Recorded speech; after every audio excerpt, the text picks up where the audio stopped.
the Russian meat grinder, if you like, based on extensive use of long-range artillery, will batter their way to complete control of Donetsk and Luhansk provinces, those two Donbas provinces, which Vladimir Putin said some time ago was their objective.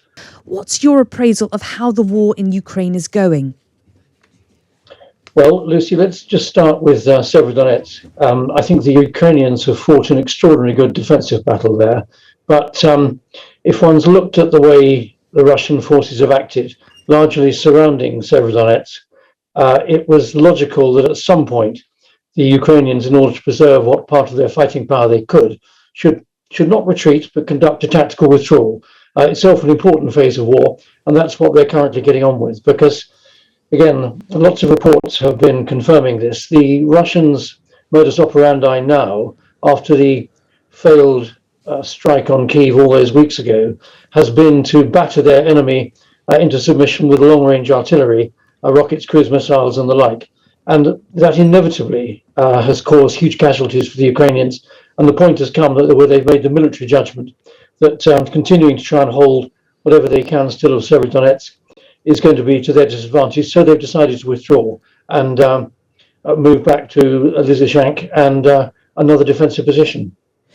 That's a really interesting and comprehensive description of what's going on in this particular key city. What does this mean for the Ukraine war as a whole? Should we be pessimistic that this means the Ukrainians are on the back foot more generally now?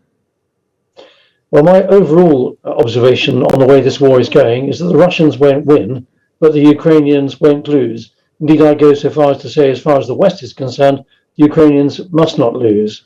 Where I think we will be in a few days, a few weeks, maybe a month or two's time, is that the Russian meat grinder, if you like, based on extensive use of long-range artillery, will batter their way to complete control of Donetsk and Luhansk provinces, those two Donbas provinces, which Vladimir Putin said some time ago was their objective.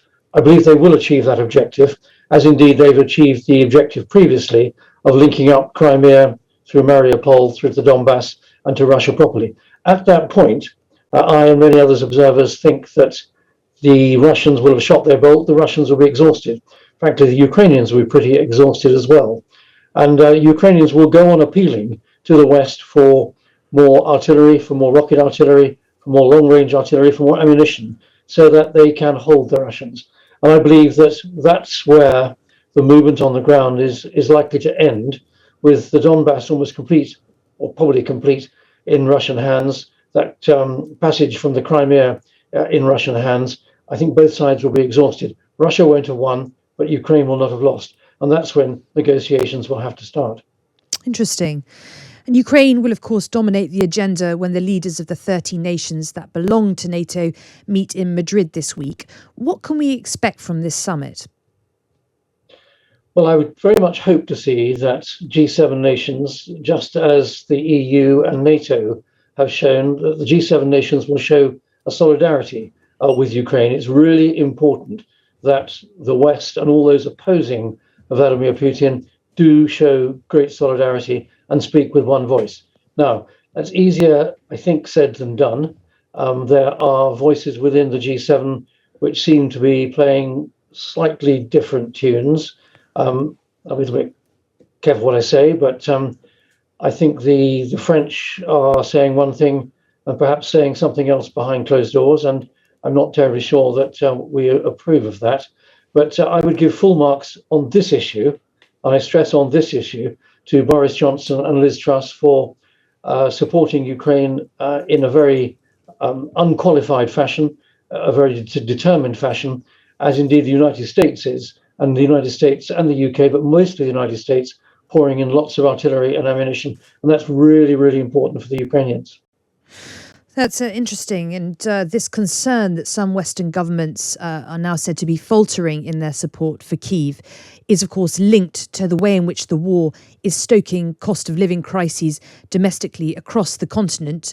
You mentioned some concerns about the solidarity of France with Ukraine. Of course, in Germany, too, there are now predictions that consumers could face a tripling of gas prices in the coming months due to the throttling of Russia's gas supplies to the continent. How much patience will Western governments and Western consumers have with these rising prices and what that means for their support for Ukraine? Well, I think that is the key issue. Just when will their patience wear thin? But the really important issue is that the West, G7 nations, everybody else goes on supporting Ukraine publicly and in a material sense as well. Now, if there are going to be concessions, then those concessions must come as a result of President Zelensky making a judgment that he cannot hold the whole of his country.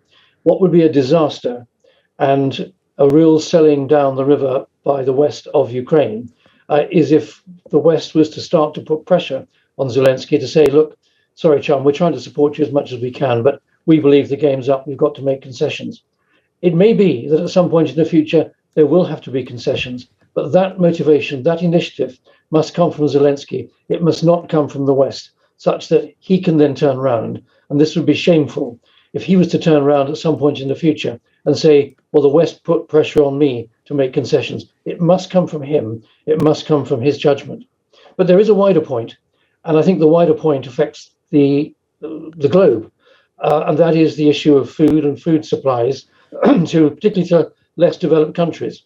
We've got to find a way of getting the Ukrainian grain out through the sea lanes of the world into the world market, into empty tummies. And it may well be that it's that which drives concessions on both sides. It may be that the harsh sanctions on Russia may have to be reduced a bit in order for Russia to be prepared to allow Ukrainian grain to get out into the world market. That's a bigger issue. It's an important issue, but it's one equally that can't be dodged either. Lord Dannatt, good morning. It's Carol Walker here. I just wanted to ask you what you made of those comments from Britain's new military chief that Britain needs an army ready to fight Russia. Well, Carol, General Patrick is absolutely right.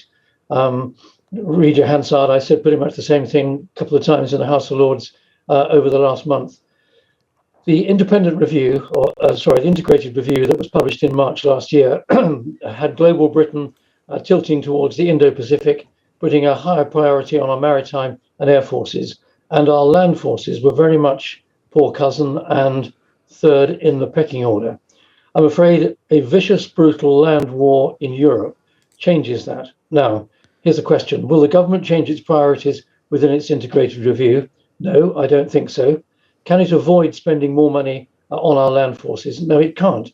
So it's going to have to increase our overall defence budget, probably to nearer 3% of GDP than 2%. That's some 10 to 13 billion pounds a year more. And most of that has got to go on a significant increase, not just in the numbers of our army, but in the equipment and capability available to our army. Frankly, our army is poorly furnished at the present moment. Wonderful people in it, great leadership, new chief of the general staff, brilliant guy, know him well. But the investment in our army has been woeful in recent years, and that has got to change.